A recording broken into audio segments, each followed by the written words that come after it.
We're live. On Instagram and Facebook. All right, so we're trying a little experiment here, guys. We're trying to simulcast live on Instagram and on Facebook. So if you're on Facebook, you can find our, main Instagram channel, Dragon_Jim_Exton. Yes. On Instagram. And if you're on Instagram, you probably already follow us on Facebook. Yeah. But we're pretty easy to find in both spots. Instagram Live's a little new to us, so we're Not really sure what to do here. not really sure what's happening. I But think it's so fun. this is becoming pretty much a weekly thing. Lonnie and me and sometimes Chris are coming to you guys live on Facebook and now Instagram. Potentially. Usually around Wednesdays. Wednesdays, 11-ish. 11-ish, you know. So, what are we talking about today? So what kids are missing out on today because of the way that the world is, perceptions, fear, and all that stuff. And I think I've been quite nostalgic lately. And what started it was we were driving to a friend's house that was in an area of town that I used to stomp in as a kid. And, riding my bike and skateboarding and playing pickup games of football. And all of these memories started coming rushing back. And one thing that I've noticed is that, kids don't do the things that we used to do. The world is different. We had video games, but we didn't play them. We didn't do a lot of stuff like that the kids do today. We had a lot more social interaction. And quite frankly, statistically, there was a lot less depression in kids of our generation. There was a lot less anxiety of kids in our generation. Yeah. Now, science has changed, so some of those things have come to light a little bit more. But in large part, those things weren't as prevalent as they are today.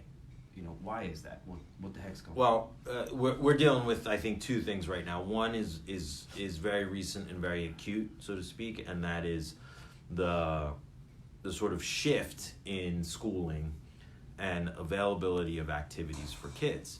So, every day it seems like you see a post that says, such and such's season has been canceled or postponed. Schools are going back to 100% virtual for just 2 weeks or something. But we know what just 2 weeks means. Well, yeah, we've all been through that, from a variety of things.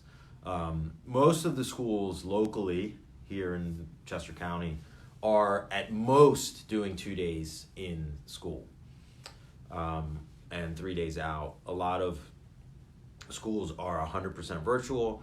A lot of parents have selected to keep their kids 100% virtual, even though there's an in-person option. So kids are missing out on just the opportunity to be around other people. They're missing the real human interaction and socialization that historically has always just been part of growing up, right? You interact with your peers, you interact with what we call near peers, people a little older and a little younger, and you interact with superiors, if you will, in some fashion. Coaches, teachers, instructors, parents, your parents' friends, your uncles, aunts, all of these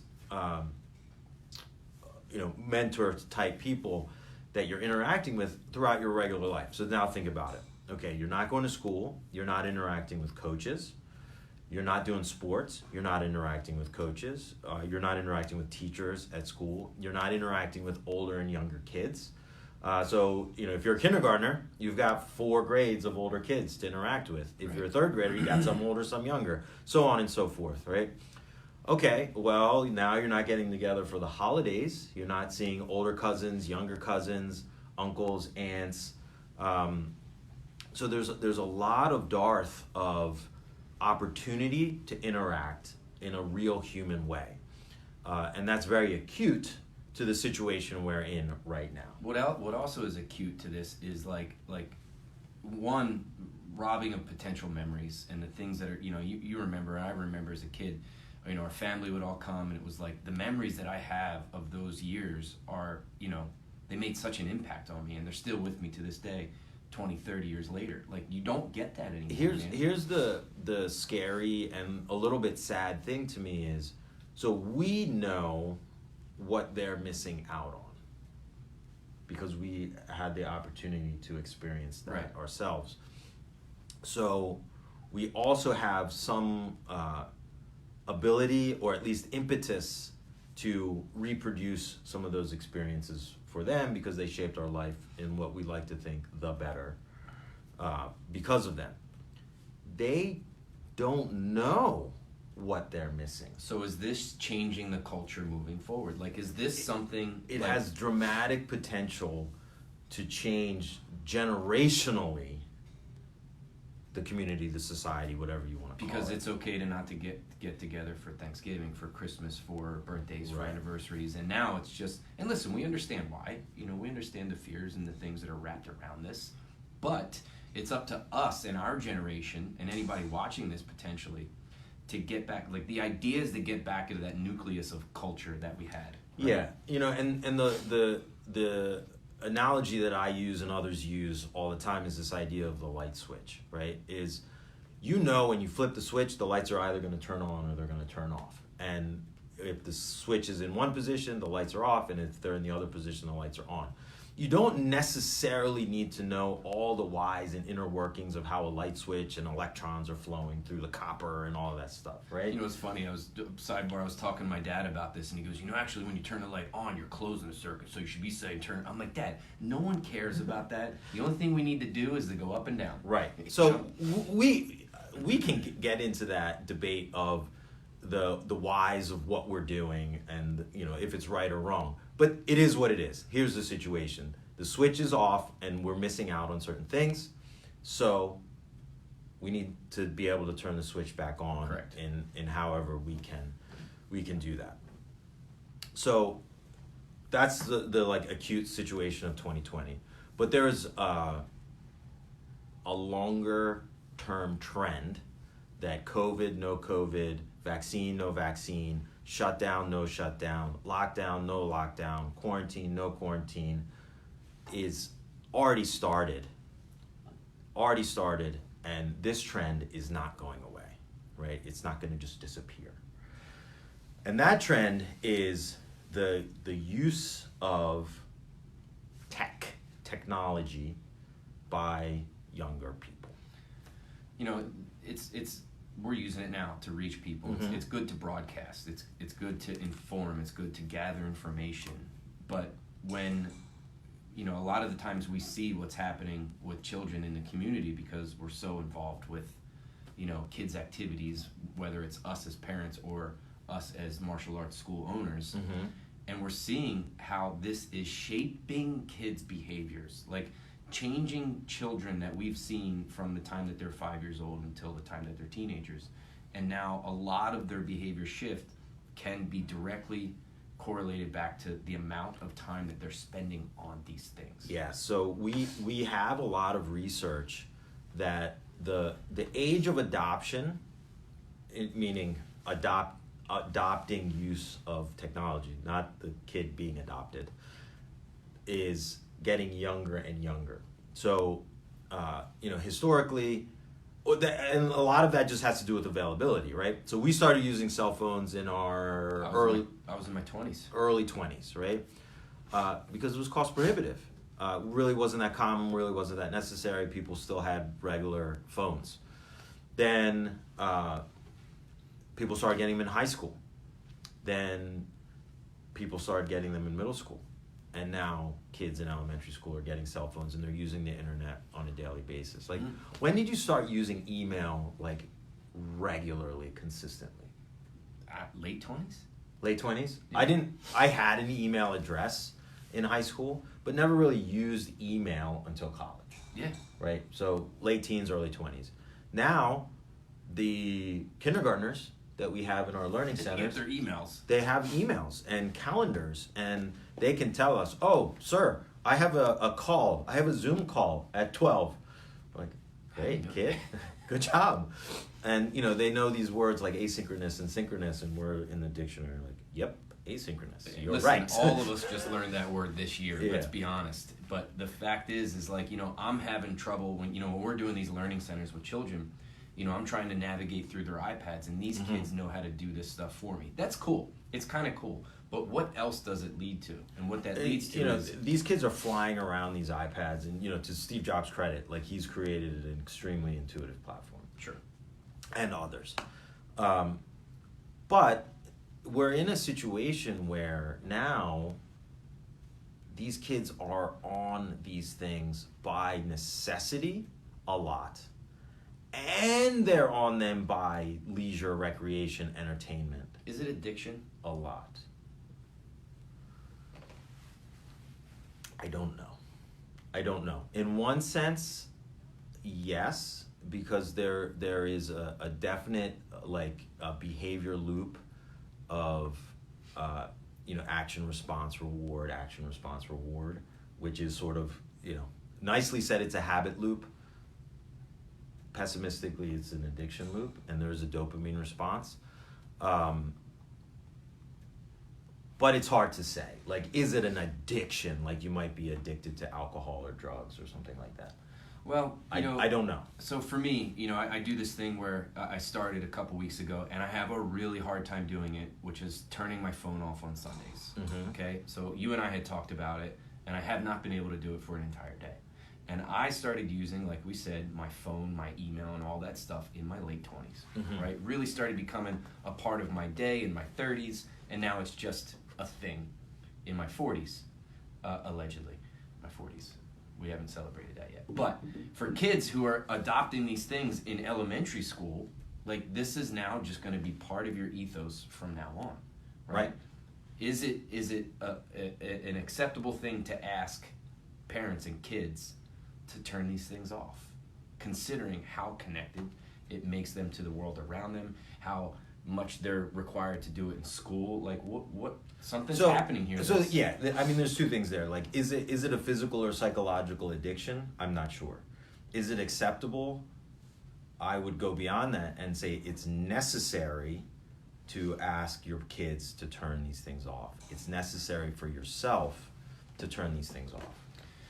So what are these kids missing out on that they're on these things all the time? They are missing out on, generally speaking, the in-person human interaction, generally speaking. But there's a whole lot of stuff that goes along with that. And so it's one is like, what are they missing out on? But more dangerously is like, because they're missing out on things, it creates, again, another like loop of bad things happening to them. And that's really the scary part of all this. So it's like, okay, you're not playing tag football with your friends anymore. Who cares, right? But because you're not doing that, and because you're not doing that, and because you're not doing that, now you're more likely to be depressed, have anxiety, suicidal ideation. Oh, by the way, you're actually more likely to commit suicide as a child. And all of this, so again, is it correlation or causation? It's correlation. You know, it's tough to draw a direct causal line and link, but there's a heck of a lot of correlation. Well, and there's quite a bit of research, especially from, what's the gentleman's name? You have it right there? Yeah, I think it's a woman. Okay. Yes. That's a female. Yeah, Jean Twenge is a female, and also a PhD. But, you know, there's quite a few other researches out there that are showing, you know, the correlation between suicide, depression, yeah, so anxiety, I don't know if this is reversed on your thing, but this book is now a few years old. It's called iGen by Jean M. Twenge, PhD. And there's another guy, John Haidt, out of Columbia or NYU. And a couple other people have done a lot of research into this area. And it's research that we reference a lot. You know, the the thing that they've done really nicely in this book is sort of correlate the timelines Okay. of age, how old the kids are, what grades they're in, and when they start using technology. Generally technology, we mean like phones and TVs and iPads and things like that, and how much they're using, right? So I suggest everybody you read this book, especially if you're a parent. It may change the way you feel about some of the stuff that's going on right now and generally, but I did take some notes because I didn't want to miss any of this stuff, because in these conversations we're trying to Sure. go. So here's this sort of like loop that we were talking about a couple minutes ago. Is the kids start off with more screen time, right? So when you have more screen time, there's only 24 hours in a day, of which you should only be awake for 16 of. Should. Means that there's less in-person interaction, right? When people, generally, this is true for us adults, grown-ups, when you have less in-person interaction, whether you believe it or not, the Zoom call is not the same as sitting next to your friend and talking to him or her, right? You have more feelings of loneliness and negativity. So then what do you do when you're feeling lonely or bored? You get back on the phone. You check the social media. Oh, what's this person doing? What's that person doing? And there are some positive aspects of that, but there are also some negative aspects. So then what happens? More screen time, even less in person. You feel more negative, more lonely, and it creates this loop, right? So for full-grown adults that have to go to work and bills to pay and responsibilities and external pressure to sort of keep their life in line, we're okay. Right. For the most part. Not all of us. Many people are suffering from anxiety and depression well into adulthood. But the kids are more susceptible to that, right? They're more emotional. They're going through changes. They're growing up. They don't know fully who they are and what they're all about, and they don't have a fully formed value system yet. Or brain. Right? You don't have a fully formed brain until you're in your 20s. So all of these create a big risk. So what are the risks? As I don't want to gloss over this. Number one, decline of happiness. Teens have been self-reporting a decline in happiness since 2010, 11, when this use of cell phones, and it's only going down. Well, listen. Only, going down. It's not like, oh, there was a dip and it's leveled off. It's only going down. If you ask any parent, and you ask yourself this question, if you are a parent, like, what's the most important thing for your child? Health and happiness are the two, right? Yeah. I want them to make a ton of money. I want them to create a legacy. All of that stuff is good and important, but that fulfills you. But what's going to fulfill them the most is, it doesn't matter, what they do in life, is if they're happy in their own skin, if they're confident, and if their health is good, right? So if those things truly mean something to you as a parent, then this should mean something to you. And think about it. So, how do you define happiness? They do these surveys, and there's a whole lot of variables or factors involved. One of those is specifically decrease in satisfaction with themselves. That's a punch in the gut. Yeah, it is. Right? And decrease in satisfaction with life in general. So if you know these things as a parent, and we still allow our children to carry on with this culture of social media and digital interaction, we are bullshitting ourselves. Yeah, we're really, really not doing great as parents. So number two, which sort of plays into what he's just talking about, there's an increase in negative self-perception for kids and teens. What does that mean? In the surveys, they are saying these things. I can't do anything right.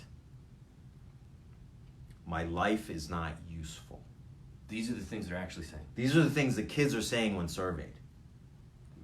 And an increasing rate that correlates to increased use of screen time. Why? Because what they're seeing when they're It's on not TikTok, real. on Snapchat, It's on unattainable. Instagram, is they're seeing these pictures, not this picture in general, but this picture of this person who has perfect abs, who's doing, only highlighting the things that are wins in their life, not showing the losses, none of that stuff, right? So then they have this introspective idea of what their life is, and then this false perception of what everyone else's life is. Right. What a mind job. Yeah. Yeah. So, that's like the last thing you want for your kids is to have a negative perception of themselves. So what are the things that we can do to balance that? It's been belabored, but it's true. Martial arts training is a thing that does that. Listen, one of the most influential people in today's world, can be polarizing dude, but he's sort of in our ethos of martial arts and self-betterment, is Joe Rogan, right? Joe is, he's really revolutionized the way that people think, interact with each other because of the diversity of people that he's had on his show. And one of the things that he always comes back to when he's talking to Neil deGrasse Tyson, or a person from the Associated Press who's been in Doha for 15 years and have seen the darkest places on earth, is that they all believe that kids need to be exposed to these things early in life, like martial arts, like team sports, like exercise, like all of these things, and pull away from device. And some of the brightest minds in the world that he has on the show agree and participate in those things with their own children. That's right. Martial arts, man, I'm telling you, there's no better catalyst for self-discovery. It is one of the ways that we can give back kids something that they're missing out on. It's a way to interact with people. You're going to interact with peers, near peers, uppers and lowers, mentors, coaches, people your parents' age and older, people in between. It's a way for them to work towards a goal in a very progressive and structured way that builds their confidence through real attainments, not just giving everybody a belt or a trophy. So it's really something that obviously we believe in and have dedicated.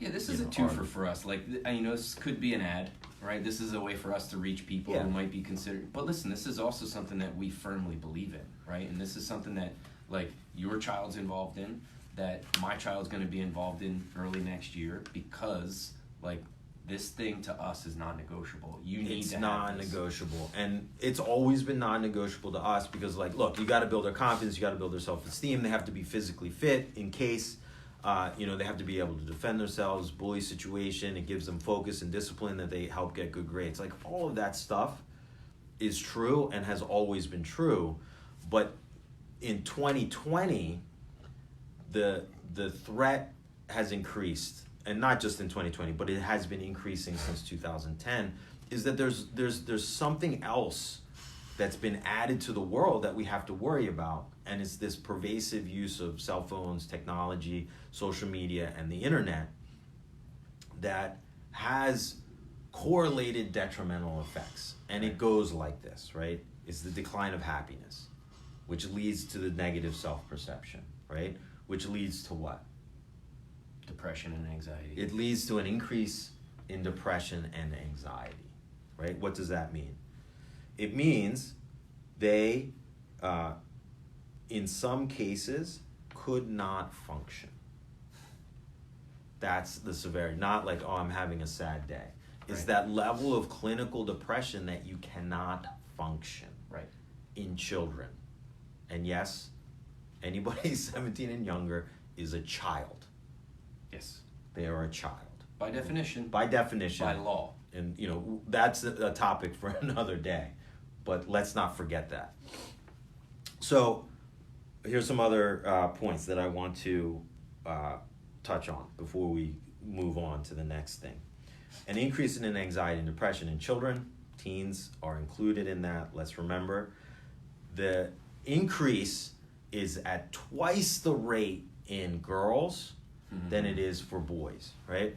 Why? Not sure. It seems like girls are using the TikToks, as us old people would say, at twice the rate that boys are. Again, it's correlation, not causation, but the girls are using social media at twice the rate that the boys are, and they're experiencing anxiety and depression Twice as much. at an increasing rate at about twice as the Wow. boys. That's pretty clear. Think about it. Think about it. Okay. So increase in anxiety and depression, negative self-perception, no feelings of happiness. What comes next? I don't know if this is true, but I can say that in my experience with people who have either committed suicide or have had those thoughts, all of them were depressed and had anxiety. It's what comes next, right?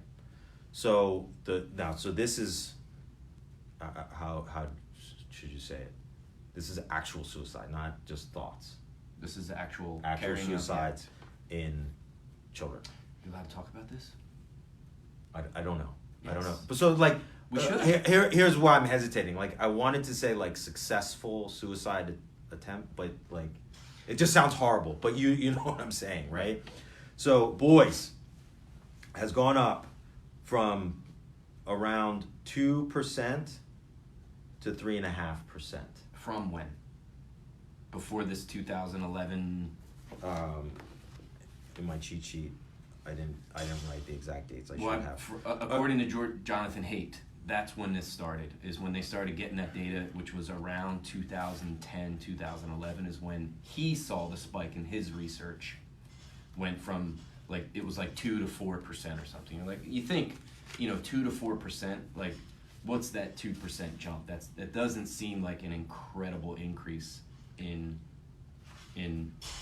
suicide attempts, but 2 to 4% of the population of children is enormous. It's over a 15-year period, Okay, 2000 to 2016. there you go. And a 2% spike or a 1.5% spike Yeah, in boys. in boys. In girls, it went from 1% to 2.5%. Jeez. So more than 2.5 times increase in the rate of suicide. Suicide. Attempts or No, suicide? suicide. Jesus. Suicide. So heavy. Think about it. What are the things that you can do? Like maybe martial arts isn't for you, but find something. Find something that you can start crowding out this stuff that they're going to enjoy, that's going to make them feel better, have all these positive side effects. Our recommendation, martial arts. But did you play soccer? No. I played baseball, well- basketball, football. Yeah. You played all those sports. I ran track and played soccer. But like I have such good memories Man.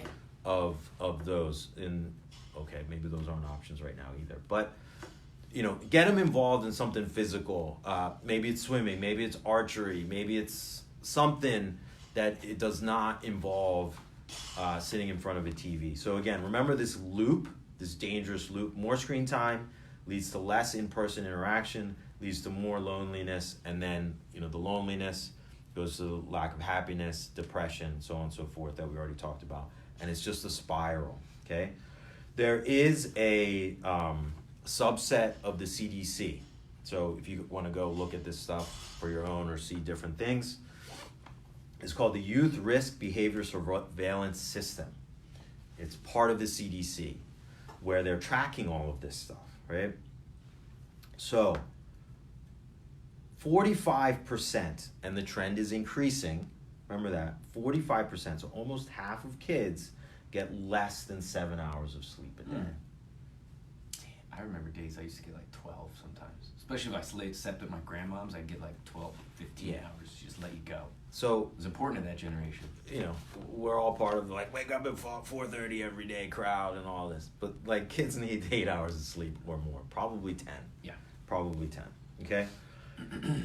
Here's some other things that they're tracking. Sports and exercise, down. Down. In-person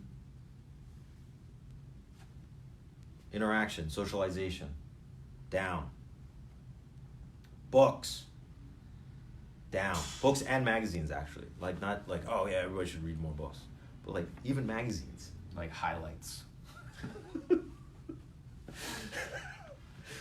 Remember going to the dentist's office and reading dude. highlights magazines? Yeah. Homework, up. Internet as a news source, up.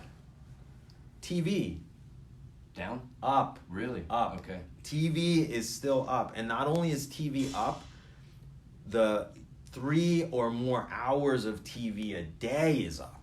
And I'd be willing to bet they're not just watching TV. Well, that's the thing, right? So the assumption is, well, okay, there's only 24 hours in a day. If so much more time is going to the screens, TV has to have gone down. That's what my assumption was until I started thinking Right? through But this. when you actually look at the data, the use of TV has gone up because 80% of TV watchers are having a two-screen experience. So they're watching TV and they're on their simultaneously on their phone. phone. You ever catch yourself doing that? I do it all the time. Yeah, me too. But I don't watch 3 hours of TV a day. No. I wish I could stay awake that long. Internet news, TV, social media, up, obviously. Electronic device usage, up. 3 or more hours a day of usage is up, right? And over 30% of kids are overweight. And that's what I was going to bring up, because if anyone in this area has been to Chick-fil-A, then you know that they have completely restructured their business concept. Have you been to Chick-fil-A? Have you driven by a Chick-fil-A? They all have 2 lines. They've completely reconfigured their parking lots, and they have 6 to 10 people outside in the parking lot waiting on people, because the amount of people that are going to Chick-fil-A per day has nearly quadrupled over the last 6 months. This is what we're eating. This is what we're feeding our kids. Chick-fil-A is delicious. It is freaking awesome. It's delicious. So is McDonald's. So is Wendy's. Hey, look, Burger King is Chick-fil-A trash. apparently is like one of the best places to work. It is. It's a Yeah. great place to work. However, when a lot of the times this is the only thing that we have time to feed our children, right? Diet is it's also a very sensitive subject because of, economic disparity and income levels, and sometimes it's easier and it's cheaper to feed your family like that, right? I get that. I've been in those positions myself growing up as a child, myself as an adult, but when it comes to diet, that's an incredibly powerful tool to give your kids that's going to last them a lifetime, and also has a lot of impact cognitively, emotionally, right? For sure. Oh yeah, I mean the gut brain connection. Maybe we'll have her on. Oh, doctor. Yeah. Yeah. That she talks about a lot, which is very interesting. Maybe we'll get her to lift some weights with us too. Want to live with her? No. Anyway, remember that movie Dodgeball? Yeah. Where I forget what it was called, but like when they throw the ball and you catch it, then you get you lose 2 people instead of just 1, right? And that's It was called the 2-man swing. the 2-man swing. The 2-man swing, right? And what we're dealing with now is like a 2-man swing. Maybe it's even a 3-man swing, because the quality of food you're eating is poor. High calorie, maybe not so healthy. And the level of physical activity is lower. And so it's actually 3. And the quantity and quality of sleep is down. So sleep is when, especially kids, is when they grow and heal and recharge, but it's true for adults too, right? So you're not getting that chance, right? So not sleeping, cortisol levels are up, metabolism is down, right? You're not exercising or having any physical activity, and you're eating probably more, and if not more, maybe not well. Right.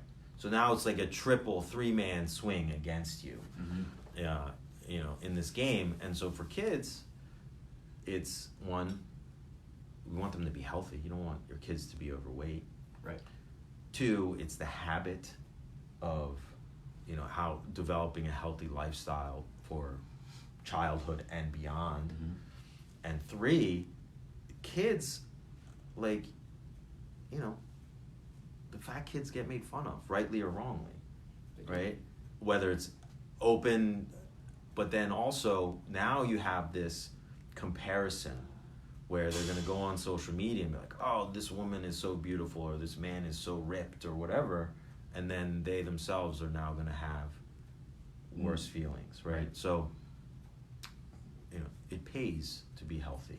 Sure. In all ways, for yourself and others. So, little heavier topic, than usual, but sort of willfully so. Yeah, listen, I'm a new parent, if you will, the last couple of years, but a lot of this stuff has opened my eyes to what I want to expose my daughter to, the things that I want her to have access to, and the things that I don't want her to have access to. And it's a struggle as a dad because I know that the culture of childhood is going that way, and I don't want her to miss out on things. And I want her to have the experiences that I did as a kid. But at the same time, like, the most important thing for me as a father for my daughter is her health and happiness. And 100%. If that means that I need to tug certain strings and disrupt certain behaviors and cultures, then that's what I'm going to do. And we talk about it all the time. Like, our goal, our mission for kids that come through our program is to give them the tools, help them and help parents ensure that their kids are going to be happy, healthy, and successful in the long run. And it sort of goes in that order too, right? They need to be happy in order to be healthy, and they need to be happy and healthy in order to be successful. Sure. However you define success in life, both in childhood and adulthood. On average, people are having less kids. Mm-hmm. So it's even that much more important to get our kids around your kids, or your kids around other kids, and get them that social interaction, number one, so that they don't have the feelings of loneliness, feelings of missing out, feelings of unhappiness, which has that downward spiral. But generally, that in-person social interaction comes with physical play, activity, exercise, right? A bunch of kids get together, what do? They run around like crazy and drive us bonkers. Yep. But that's good for them. It's good for them. As much as it drives us up the wall. Yeah. Absolutely. Think about it. Awesome. All right. That was tough, but I liked it. See you guys next week around 11. Wednesday. All right.